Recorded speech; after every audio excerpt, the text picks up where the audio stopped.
नमस्कार दोस्तों, मैं पंकज कुमार स्वागत करता हूं अपने YouTube चैनल फंटास्टिक कॉन्सेप्ट में। तो जैसा कि स्क्रीन पर एक बड़ा ही प्यारा चित्र दिखाई दे रहा होगा जिसको आप सब देखकर समझ गए होंगे कि बात होने वाली है एक महत्वपूर्ण टॉपिक के बारे में जो रिलेटेड है बायोलॉजी से, जो भैया बायोलॉजी से संबंधित है, जिसका नाम है पाचन तंत्र। तो हम बात करेंगे आज पाचन तंत्र से संबंधित महत्वपूर्ण प्रश्नों के बारे में। सभी प्रश्नों को हम डिटेल से बात करेंगे, सभी प्रश्नों के बारे में। तो पहले हम क्या काम करेंगे, पहले भैया पाचन तंत्र को ना समझकर पहले ये समझेंगे कि आखिर पाचन है क्या चीज़ ना, पाचन है क्या चीज़, पहले हम ये समझेंगे।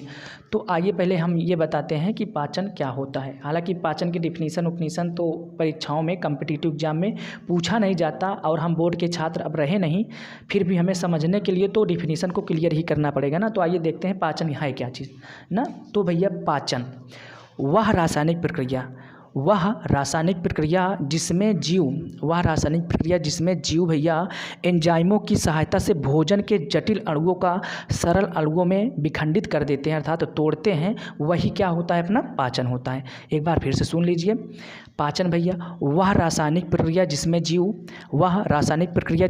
जीव एंजाइमों की सहायता से, भैया यहाँ एंजाइमों की सहायता से, एंजाइम बहुत मदद करते हैं हमारे पाचन में, एंजाइमों की सहायता से भोजन के जटिल अणुओं का सरल अणुओं में विखंडित करना ही पाचन कहलाता है। उम्मीद करते हैं इतनी सी बातें समझ में आई होगी। तो फिर हम बातें क्या करेंगे, आगे बात करेंगे। तो एक दो पॉइंट इसमें पाचन की डिफिनीसन से ही मिला।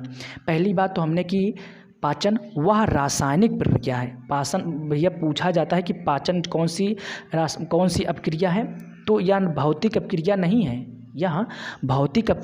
है, यह रासायनिक अपक्रिया है। हमको याद रखना है, चूँकि अपक्रियाओं से संबंधित प्रश्न पूछे जाते हैं ना, और कई बार पूछा भी गया है पाचन कौन सी अपक्रिया है। तो पाचन भैया रासायनिक अपक्रिया है। और दूसरी बात, पाचन के लिए चाहिए क्या, मददगार क्या होता है, एंजाइम होता है। इतनी सी बातें हमको याद रखनी है ना। तो एंजाइम क्या है, पाचन में सहायता करता है, और पाचन एक रासायनिक प्रक्रिया है। चलिए, हम उम्मीद करते हैं कि हमारी इतनी बातें समझ में आई होगी। अब हम बात करते हैं अपने आगे के प्रश्नों के बारे में। तो हमारे मन में आता होगा कि पाचन भैया होता कैसे है, पाचन के कितने चरण होते होंगे, पाचन कैसे संपन्न होता हुआ होगा ना। तो आइए देखते हैं। तो पाचन क्या है, पाचन हमारे शरीर में 5 चरणों में संपन्न होता है। पाचन हमारे शरीर में 5 चरणों में संपन्न होता है। वो 5 चरण क्या है, पहला तो अपना ग्रहण हुआ, और दूसरा पाचन हुआ, तीसरा अवशोषण हुआ, चौथा स्वांगीकरण हुआ, पांचवा बहिर्गमन हुआ। अब ग्रहण क्या होता है भैया, जब हम भोजन को लेते हैं ना, तो वही ग्रहण कहलाता है। और जैसे ही हम भोजन को लिए और जैसे ही मुख में डाले, मुख से ही अपना पाचन प्रारंभ हो गया। हमारे मुख में जो एंजाइम है, जैसे कि हमारे ये मुख से एक लार से एंजाइम निकला करती है, एमाइलेज और टाइलिन। तो ये सारे एंजाइम जैसे ही भोजन को पाते हैं वैसे अपने वार अटैक करना शुरू कर देते हैं और अपनी क्रिया से भोजन को लुगदी बनाना शुरू कर देते हैं। मतलब यहीं से शुरू हो जाता है। और हालांकि परीक्षाओं में कई बार पूछा भी गया है कि पाचन कहाँ से प्रारंभ होता है। कई बार परीक्षाओं में पूछा गया है कि पाचन कहाँ से प्रारंभ होता है। तो भैया पाचन ना ही हमारे पेट से प्रारंभ होता है, ना ही हमारे गर्दन से प्रारंभ होता है, ना ही हमारे आँख से, ना ही हमारे नाक से, ठीक है ना। तो पाचन अपने मुख से प्रारंभ होता है, पाचन अपने मुख से प्रारंभ है। कई बार पूछा गया क्वेश्चन है। तो पाचन कहाँ से प्रारंभ हुआ, पाचन का प्रारंभ मुख से हुआ। तो ग्रहण किए, पाचन हुआ, फिर भोजन हमारा अवशोषित हुआ, ठीक, जो भैया प्रोटीन थे उसका अवशोषण हुआ हमारे शरीर में, जल का अवशोषण हुआ। तो हालांकि ये मतलब अवशोषित हो गया, और जो भोजन बचा अब उसका भी अवशोषित होगा। फिर लास्ट में अपने इसका बहिर्गमन हो जाता है। बहिर्गमन यहाँ से बहिर्गमन हुआ। बहिर्गमन कैसे हुआ कि अवशोषित होने के बाद जो है ना, अपशिष्ट पदार्थ पहले मलाशय में जाता है। तो मलाशय के बाद भैया, इससे पहले तो छोटी आंत से बड़ी आंत में जाया करता है। बड़ी आंत में मतलब बड़ी आंत में जाते जाते भोजन का पूर्ण पाचन हो जाता है, लेकिन जो कुछ बचा रहता है वो बड़ी आंत में। तो बड़ी आंत में सिर्फ एक ही चीज़ का पाचन हुआ करता है, जो है जल का अवशोषण बड़ी आंत में होता है। बड़ी आंत के बाद मलाशय में जाता है, मलाशय के बाद गुदा द्वार यही है, अपना गुदा द्वार से ये बाहर निकल आता है मल के रूप में, ठीक, ये मल के रूप में बाहर निकल आता है। तो उम्मीद करते हैं पाचन के चरण संबंधित प्रश्न समझ में आए होंगे। तो अब हम बात करते हैं अपने टॉपिक पर, पाचन तंत्र। आखिर पाचन तंत्र उसके बारे में तो ही बात चल रही है ना। तो आइए देखते हैं अपने पाचन तंत्र को। तो पाचन तंत्र क्या हुआ भैया, 2 भागों में डिवाइड है। एक आहार नाल है, एक पाचक ग्रंथि है। एक आहार नाल है और एक पाचक ग्रंथि है, जो कि पाचक ग्रंथि को हम अलग से पढ़ाएंगे और आहार नाल को तो अभी पूरा डिटेल से बता देंगे, ठीक है ना। अब बात करेंगे आहार नाल। तो भैया आहार नाल में सबसे पहले तो अपने मुख गुहा होता है। सबसे पहले तो मुख गुहा है। मुख गुहा अर्थात हमारे मुंह में जब भोजन ग्रहण करते हैं तो वही मुख गुहा होगा। तो मुख गुहा के बाद भैया ग्रसनी में भोजन आएगा। ग्रसनी हालांकि ये ग्रसनी है जो मुख के बाद आता है, सीधे हमारे जो नलिका होती है वही होती है ग्रसनी, ठीक। ये नलिका जो होती है ग्रसनी होती है। फिर अमाशय में भोजन आया करता है। ये अमाशय दिख रहा है ना, ये भोजन भरा हुआ है, दाल चावल रोटी सब्जी सभी भरी हुई है यहाँ पर, ठीक है ना। और फिर उसके बाद है हमारे छोटी आंत में। ये छोटी आंत है। ये छोटी आंत तो हमें यहाँ छोटी दिखाई दे रही चूँकि दिखाने के लिए, और इसी में काफ़ी ये सबसे बड़ी होती है। ये इसकी लमसम लंबाई 7 मीटर हुआ करती है। तो बड़ी आंत में आने के बाद, छोटी आंत आने के बाद बड़ी आंत से बाहर निकला करती है। तो उम्मीद करते हैं इतनी सी बातें समझ में आई होगी। तो क्या हुआ कि भैया पाचन तंत्र 2 भागों में डिवाइड हुआ, एक आहार नाल और एक पाचक ग्रंथियाँ। पाचक ग्रंथियों से संबंधित महत्व टॉपिक को हम नेक्स्ट वीडियो में बताएंगे, और ये आहार नाल के बारे में पहले बताएंगे। तो ये जो आहार नाल की अपनी लंबाई होती है, पाचन की क्रिया जिसमें संपन्न हुआ करती है, इसकी लंबाई 33 फीट होती है। इसकी लंबाई भैया 33 फीट होती है, जो कि दिखाई दे रहा है ना। ये अपना पाचन जो है, संपूर्ण पाचन की क्रिया 33 फीट नलिका में होती है। हम नलिका कह सकते हैं कि 33 फीट लंबी नलिका में होती है, जिसे हम बोला करते हैं आहार नाल। कभी पूछ ले कि आहार नाल की लंबाई कितनी होती है, तो आहार नाल की लंबाई भैया कितना होती है, 33 फीट। हमें याद रखना है। फिर उसके बाद हम बात करते हैं, अब जब भोजन का ग्रहण, जैसे कि पहले क्रिया क्या हुई, भोजन का ग्रहण। चलो हमने भोजन को खाना शुरू कर दिया, जो कि मुख गुहा। तो मुख गुहा हम आ गए अपने मुँह में। जो हमारे मुख में जो क्रियाएं हुआ करती है, सबसे पहले तो हम इसको जानेंगे। तो मुख गुहा में क्या हुआ, मुख गुहा में सबसे ज़्यादा योगदान तो अपने लार का रहा करता है, फिर जीभ का रहा करता है, फिर दांत का रहा करता है। हालांकि दांतों से तो हम अलग से टॉपिक लेकर आएंगे। तो लार भैया, जीभ भैया और दांत। तो अब हम बात करते हैं ये लार होती क्या है। तो लार भैया हम आप जानते हैं, लेकिन उसको अपने भाषा में तो जानते हैं, लेकिन हम डिफिनीशन बता नहीं सकते कि लार होती क्या है। तो लार में भैया बहुत ही महत्वपूर्ण प्रश्न बना यहाँ पर ना, लार में पानी की मात्रा 98.5% हुई। लार में पानी की मात्रा 98.5 हुई, और इसमें एंजाइम की मात्रा 1.5 हुई, जो कि एंजाइम क्या काम करता है, कार्बोहाइड्रेट का पाचन किया करता है। कार्बोहाइड्रेट का पाचन हमारे लार ग्रंथियों से ही शुरू हो जाता है, ठीक। तो एंजाइम क्या हुआ, लार ग्रंथि हमने बोला, मतलब लार से निकले एंजाइमों की सहायता से। तो एंजाइम क्या हुआ, 1.5% लार में एंजाइम हुई, और 98.5% पानी हुआ हमारे लार में। और लार का पीएच मान, बड़ा क्रांतिकारी, बड़ा बढ़िया क्वेश्चन पूछा ना। लार का पीएच मान कई बार पूछा जाता है कि लार का पीएच मान कितना होता है, खून का पीएच मान कितना होता है ना, तो सभी के बारे में। तो ये क्या हुआ, लार का पीएच मान 6.8 होता है। लार का पीएच मान 6.8 होता है। हालांकि कई बार खून का पूछा जाता है, खून से रिलेटेड हमने बता दिया है, जिसका 7.4 होता है। तो पीएच मान इसका भैया 6.8 होता है। और इससे भी बहुत अच्छा क्वेश्चन बना कि लार में ये जो अपने लार में 2 एंजाइम होते हैं, उनका नाम बड़ा पूछा करता है। तो एक एंजाइम बड़ा ही फेमस हुआ करता है, टाइलिन।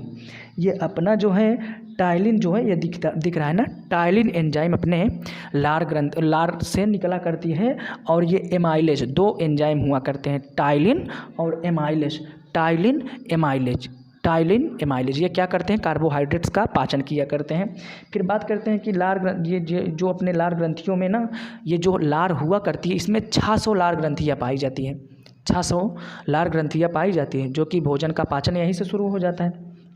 फिर बात करें, लार में कार्बोनेट आयन हुआ करते हैं भैया, CO3 आयन हुआ करते हैं भैया। ये भी क्वेश्चन बड़ा बढ़िया है कि लार में कौन से आयन पाए जाते हैं। कभी दे देगा हाइड्रोजन आयन, फिर क्या करोगे, नाइट्रोजन आयन ना, ऑक्सीजन आयन ये सब नहीं है। ये लार ग्रंथियों में अपने कौन सा आयन हुआ करता है? Carbonate ion. सिंपल सी बातें हैं, इसे ध्यान में रखना है हमें। तो लार में कार्बोनेट आयन होता है। और इस एक रोचक बातें हैं कि स्वस्थ मनुष्य जो है ना, स्वस्थ मनुष्य लगभग एक दिन में भैया स्वस्थ मनुष्य 1.5 लीटर लार को स्रावित करता है। मतलब हमारे शरीर से हमारे लार में जो लार रस निकला करता है ना, मतलब जो लार निकलता है वो 1.5 लीटर होती है। एक दिन में 1.5 लीटर लार हमारे शरीर से निकलती है, हमारे मुंह में आया करती है दिन भर में। तो ये उम्मीद करते हैं कि लार से संबंधित प्रश्न समझ में आए होंगे कि लार में पानी 98.5%, एंजाइम 1.5%, और जो कि कार्बोहाइड्रेट के पाचन में सहायक होता है, और पीएच मान इसका 6.8%, और एंजाइम में ये लार में 2 एंजाइम पाए जाते हैं, टाइलिन और एमाइलेज, और 600 लार ग्रंथियाँ भी पाई जाती हैं। लार में कार्बोनेट आयन होते हैं जो कि हमने बताया, और प्रतिदिन लगभग 1.5 लीटर लार बनता है हमारे शरीर में। अब हम बात करेंगे जीभ का भी योगदान हुआ करता है, जो कि हमारी जीभ ना होती तो ना ही हमें खट्टा का एहसास होता, ना ही मीठा का एहसास होता, ना ही तीखा का एहसास होता। हम घास फूस कुछ भी खा जाते, भूसा ऊसा जानवरों की बात, हमें एहसास ही ना होता कि हम खा क्या रहे हैं। हालांकि दिखाई तो देता, हमारा सेरिब्रम तो काम करता कि ये काम कर रहे हैं, लेकिन स्वाद का एहसास ना होता। हालांकि स्वाद के बगैर तो अधूरा है ना भोजन स्वादिष्ट भोजन ही हमें पसंद हुआ करता है ना। तो ये जीभ जो है, जीभ के 3 भाग हुआ करते हैं। एक अग्रभाग होता है, एक पश्च भाग होता है, एक मध्य भाग होता है ना, जो कि आरी बगल होते हैं उनका। अब ये काम क्या करते हैं? अग्रभाग का काम क्या होता है, पश्च भाग का काम क्या होता है, तो हम बताते हैं। तो भैया जीभ के 3 भाग होते हैं। जो अपना पहले ये आगे वाला भाग है, हम जीभ निकाल कर दिखा नहीं सकते। तो ये जो अपना आगे वाला भाग है, हमें मीठा, जैसे कुछ चीज़ खाते हैं तो हमें मीठा लगता है ना, तो सबसे पहले आगे से ही महसूस हो जाता है कि ये चीज़ मीठा है। भैया ये सबसे पहले हमको महसूस हो जाता है कि ये चीज़ मीठा है। तो ये अग्रभाग है। अब बात करेंगे कि पश्च भाग जो है कड़वा बताता है। पश्च भाग कड़वा बताता है। जो अपने पीछे का भाग है, जैसे कुछ चीज़ हम खाएंगे तो पहले खाएंगे, अगर मीठा है तो हमारे आगे वाला भाग बता देगा कि ये मीठा है, और अगर कड़वा है ना तो पीछे वाला भाग बताएगा भैया ये कड़वा है, तीखा, इसे मत खा तू। ठीक, ये पीछे वाला भाग बताएगा। अब बात करते हैं भैया अगल बगल, जो अगल बगल ये अपने हैं जीभ के अगल बगल के भाग ना, वो खट्टा बताते हैं। जैसे कि हमने कुछ खट्टा चीज़ खाया ना, तो ध्यान से कभी कभी देखा कीजिए कि जब खट्टा चीज़ खाते हैं तो कभी कभी मुंह से छींटे आया करते हैं, छींटे मुंह से आया करते हैं। जैसे हमने इमली देख लिया, इमली खा रहे हैं तो हमारे मुंह से कभी कभी छींटे आया करते हैं। तो ये जो आरी मतलब हमारे बगल, जीभ के बगल बगल का भाग है, वही खट्टा होता है, तो वहाँ से बहुत ही तेज़ ये निकला करते हैं, तो वही छींटे आया करते हैं। तो क्या हुआ, अगल बगल का भाग भैया खट्टा बताता है। फिर से देख लिए, जीभ में अग्रभाग ये भी क्वेश्चन पूछा जाता है कि जीभ का अगला भाग क्या बताता है, तो मीठा भाग, और जीभ का पश्च भाग कड़वा बताता है, और अगल बगल का भाग भैया खट्टा बताता है। उम्मीद करते हैं कि इस तरफ का समझ में आया होगा। अब हम बात करते हैं यहाँ से जीभ, ये अपने मुख से जब भोजन गया, हमने ग्रहण किया, तो ये पहुंचा कहाँ, अमाशय में, स्टोमक से, जो कि इसी को स्टोमक कहा करते हैं। हमारा स्टोमक दिखाई दे रहा है ना, तो ये ही है स्टोमक। ये देखिए, ये स्टोमक, तो इसमें भोजन गया। तो स्टोमक क्या होता है, स्टोमक भैया स्टोमक के 3 भाग हुआ करते हैं। एक कार्डियक होता है, एक फंडिक होता है, एक पाइलोरिक होता है। एक कार्डियक, एक फंडिक, एक पाइलोरिक। तो कार्डियक का काम क्या होता है, HCl अम्ल को निकालना। HCl अम्ल देखिए ये अपने अमाशय में पाए जाते हैं, अमाशय से अपना HCl अम्ल निकला करता है। तो जैसे कि हमने भोजन किया ना, भोजन में काफ़ी मतलब कभी कभी तो दूषित भोजन हुआ करते हैं, तो ये क्या काम करता है, जैसे कीटाणु हमारे मतलब अंदर जब जाते हैं तो वो कीटाणुओं को नष्ट करने का काम अपना HCl करता है। और क्षारीय भोजन ना हो, इसको नियंत्रित किया करता है HCl, जो कि कार्डियक से निकलता है, और ये अमाशय से ही निकला करता है। अब बात करते हैं फंडिक जो है, हमें हमारे शरीर में जो भूख हुआ करती है ना, कि हमें भूख लगी है, तो ये क्या करता है, भूख प्यास जो बताता है अपना, ये फंडिक बताता है। हालांकि हमने मस्तिष्क में बताया था ना, भूख प्यास के लिए हाइपोथैलेमस जिम्मेदार होता है। हाइपोथैलेमस भूख प्यास बताया करता है, जो कि यही बोलता है हाइपोथैलेमस से कि भैया अपने मतलब हाइपोथैलेमस को बोलता है कि संदेश दे दे इसे भूख लगी है, तो बताता है। तो अपने दिमाग में ये अपने दिमाग में मतलब मैसेज भेजता है, तो हमें पता चलती है कि हमें भूख लगी है। ये फंडिंग का कार्य हुआ। फिर बात करते हैं पाइलोरिक। पाइलोरिक से दो एंजाइम निकला करते हैं भैया, तो ये है रेनिन और पेप्सिन। रेनिन और पेप्सिन जो हैं ये दो एंजाइम निकला करते हैं। अब रेनिन पेप्सिन क्या है हम बात करते हैं, आगे बताएंगे भी।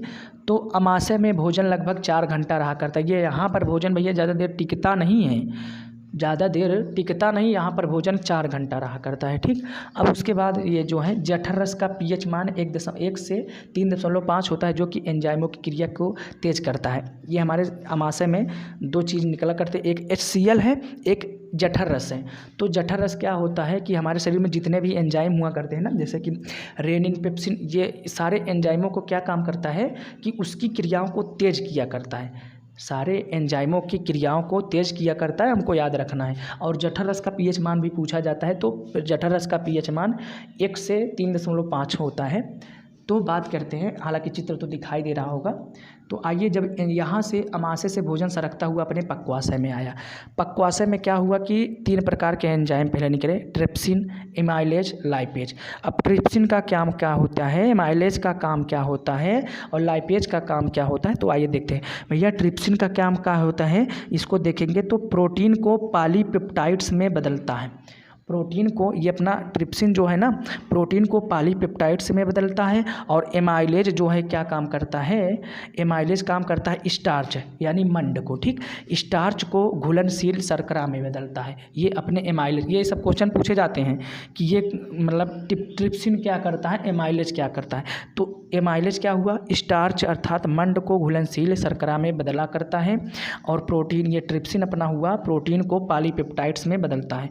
अब लाइपेज जो है वो कार्बोहाइड्रेट के पाचन के लिए जिम्मेदार है, कार्बोहाइड्रेट के पाचन के लिए जिम्मेदार होता है अपना लाइपेज। फिर हम बात करते हैं पक्वाशय में भोजन सर्वप्रथम पित्त रस तथा अग्नाशयिक रस से मिला करता है। जब यहाँ पक्वाशय हुआ करता है तो हमारे लीवर से एक पदार्थ निकला करता है, क्षारीय पदार्थ, जिसे हम पित्त कहा करते हैं। तो उसे मतलब हल्का कड़वा, बहुत कड़वा, हल्का नहीं होता है, बहुत कड़वा होता है यार, बहुत कड़वा होता है वो पित्त रस। तो यहाँ पर आकर हमारे अमाशय से निकला करता है, तो ये पित्त से मिलता है। तो पित्त से हमारा भोजन, यहाँ पर हमारे भोजन की मुलाकात पित्त से हुई और अग्नाशयिक रस से हुई। तो उम्मीद करते हैं ये वाला भी पार्ट समझ में आया होगा। अब हम बात करते हैं, जब ये पक्वाशय से भोजन सरकता हुआ अपने छोटी आंत में आया, छोटी आंत में, हालांकि लीवर उवर के बारे में हम अलग से चर्चा करेंगे, यहाँ पर लिखा है ना पाचक ग्रंथियों के बारे में हम अलग से चर्चा करेंगे, उसको आप लोग चिंता मत करिएगा। तो छोटी आंत क्या हुआ, छोटी आंत के 3 भाग हुए, जो कि है डेडोनम और जंजनम और इलियम। डेडोनम, जंजनम, इलियम, तीनों को हमको याद रखना है कि छोटी आंत के 3 भाग हुआ करते हैं, डेडोनम, जंजनम और इलियम। जे डेडोनम जो है ना, उसकी लंबाई 25 सेमी हुआ करती है, 3 भागों में बटा है। डेडोनम की लंबाई 25 सेमी हुआ करती है और जंजनम की लंबाई 2.5 सेमी होती है और इलियम की लंबाई 3.50 सेमी होती है, हमको याद रखना है, ठीक। इलियम की लंबाई 3.50 सेमी होती है। और अगर, हालांकि इतने गहराई से तो पूछता नहीं है, बस यही पूछता है कि छोटी आंत की लंबाई भैया कितनी होती है, सिर्फ यही क्वेश्चन पूछा करता है कि छोटी आंत की लंबाई कितनी होती है। तो छोटी आंत की लंबाई हमको सदैव याद रखना है 6.25 सेमी होती है, 6.25 सेमी होती है। कहीं कहीं पर 7 भी दिया रहा करता है, कहीं कहीं 7 भी दिया रहता है। तो 6 से 7 मीटर हमारे छोटी आंत की लंबाई होती है।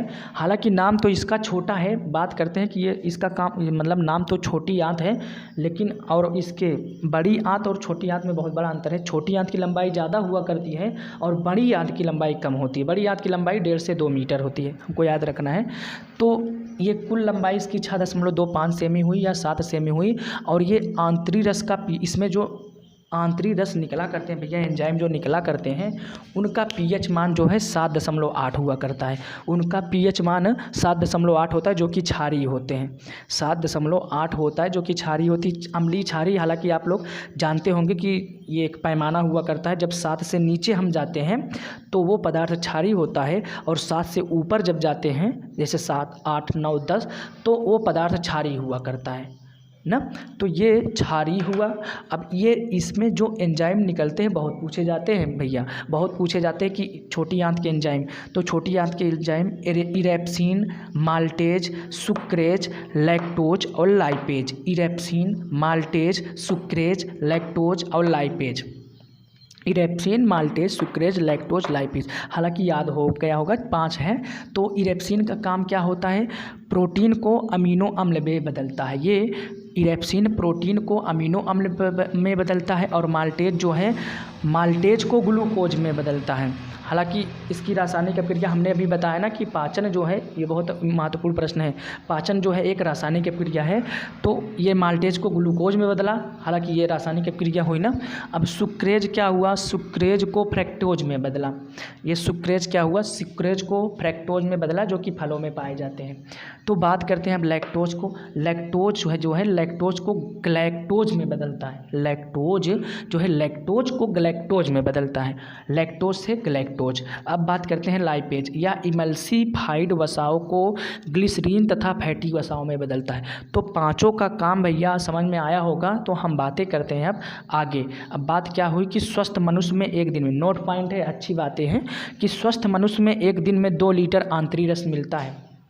स्वस्थ मनुष्य में एक दिन में 2 लीटर आंतरिक रस मिलता है। तो जैसे कि हमारे जब ये इसकी अधिकतम मतलब कम इसकी मात्रा में कमी कब हुआ करती है, जो रोग हुआ करते हैं, जो रोग आंत को प्रभावित करते हैं ना, जो रोग आंत को प्रभावित करते हैं तो उसी से ये इसकी कमी हुआ करती है। तो आंत को प्रभावित करने वाले रोग जैसे अपना बड़ा बढ़िया है टाइफाइड। टाइफाइड रोग अपने आंत को ही प्रभावित करता है। और पेचिस रोग हुआ करता है ना। तो टाइफाइड में क्या होता है, टाइफाइड में हमारे ये आंतरिक रस का मान कम हो जाता है। जैसे 2 लीटर तो 1 अर्थात सूख जाता है, ठीक, सूखने लगता है टाइफाइड में आंत। तो स्वस्थ मनुष्य में एक दिन में 2 लीटर जो आंतरिक रस निकला करता है, तो क्या हुआ 1 ही लीटर निकलती है, 1 से 1.5 लीटर निकला करती है, लेकिन नॉर्मल नहीं निकलती, ठीक। ये टाइफाइड प्रभावित किया जब आंत को। अब इसी में एक आता है डिसेंट्री अर्थात पेचिस। तो पेचिस में क्या होता है कि इसकी मात्रा बढ़ जाती है। पेचिस में स्वस्थ मनुष्य में जो 2 लीटर आंतरिक रस निकला करता है वो 2.5 लीटर 3 लीटर निकला करता है। तो इसमें मात्रा बढ़ जाती है। तो हालांकि हम जानते हैं पेचिस में कैसी क्रिया होती है। तो मनुष्य स्वस्थ मनुष्य में एक दिन में 2 लीटर आंतरिक रस निकालता है, याद रखना है। हालांकि जो टाइफाइड जो है आंत को प्रभावित करता है तो इसकी मात्रा कम हुआ करती है। और जो है ये अपना पेचिस जो है जब इसकी पेचिस से प्रभावित होता है तो इसकी मात्रा अधिक हो जाती है। फिर बात करते हैं इलियम में भोजन का पूर्व पाचन हो जाता है भैया। यहाँ आते थे यही, इसमें सबसे महत्वपूर्ण मतलब अंग इसका वही होता है, छोटी आंत का इलियम। इलियम में आते आते यहीं पर इलियम होता है, यहीं पर इलियम में आते आते भैया भोजन का पूर्ण पाचन हो जाता है। अब कुछ बचा नहीं रह जाता, जो बचा रहा करता है सिर्फ अपशिष्ट पदार्थ जो कि मल के रूप में बाहर निकल जाया करते हैं। अब कुछ नहीं बचा रहता, सिर्फ एक चीज़ बचता है, जल है। अब जल का अवशोषण कई बार पूछा जाता है कि बड़ी आंत का कार्य क्या होता है, तो बड़ी आंत का कार्य जल का अवशोषण होता है। तो आइए देखते हैं, इलियम में भोजन का पूर्ण पाचन हो जाता है। इलियम में भैया क्या हुआ कि भोजन का पूर्ण पाचन हो गया। अब बात करते हैं कि बड़ी आंत। अब बड़ी आंत में क्या हुआ, बड़ी आंत की लंबाई 1.5 से 2 मीटर होती है और छोटी आंत की लंबाई, नाम तो इसका बड़ा है लेकिन काम छोटा है। काम हर एक मायने में काम छोटी आंत से छोटा ही है, बड़ी आंत का नाम सिर्फ है, ठीक है ना। तो लंबाई इसकी 1.5 से 2 मीटर हुआ करती है और इसका कार्य है जल का अवशोषण करना। पूछा गया क्वेश्चन है, ठीक है ना, कि बड़ी आंत का काम जल का अवशोषण कहाँ होता है, तो जल का अवशोषण जो होता है बचा हुआ तो ये होता है अपने बड़ी आंत में। चलो अब तक तो मतलब अभी तक तो कुछ बचा था, मतलब पूर्ण पाचन हो गया था। अब जो बचा खुचा था वो अपनी बड़ी आंत ने अपना काम कर दिया। अब जो बचा प्योर टोटल अपशिष्ट पदार्थ, मतलब पूरा अपशिष्ट पदार्थ बचा। तो अपशिष्ट पदार्थ क्या होगा कि अवशोषित होने के बाद अपशिष्ट पदार्थ सीधे मलाशय में जाता है तथा गुदा द्वार से होकर बाहर निकल जाता है। यहाँ पर अपने पूरे पाचन तंत्र की समाप्ति हो गई ना, बाहर निकला, ये बाहर निकला, ये गुदा द्वार है और ये अपना मलाशय से होकर ये अपने बड़ी आंत में, तो मलाशय यहीं पर होता है, तो मलाशय से निकलकर बाहर हुआ तो पाचन यहाँ पर समाप्त हुआ। इस प्रकार हमारे शरीर में पाचन हुआ करता था ना। पहले हमने भोजन से मतलब मुख से भोजन लिया, फिर ये अपने मुख से भोजन लिया भैया, फिर मुख में गया। लार ने क्या भूमिका निभाई जीभ ने क्या भूमिका निभाई, दांत ने क्या भूमिका निभाई, और अमाशय पक्वाशय सारी बातों को हमने डिटेल से बताया। तो उम्मीद करते हैं वीडियो अच्छा लगा होगा। हालांकि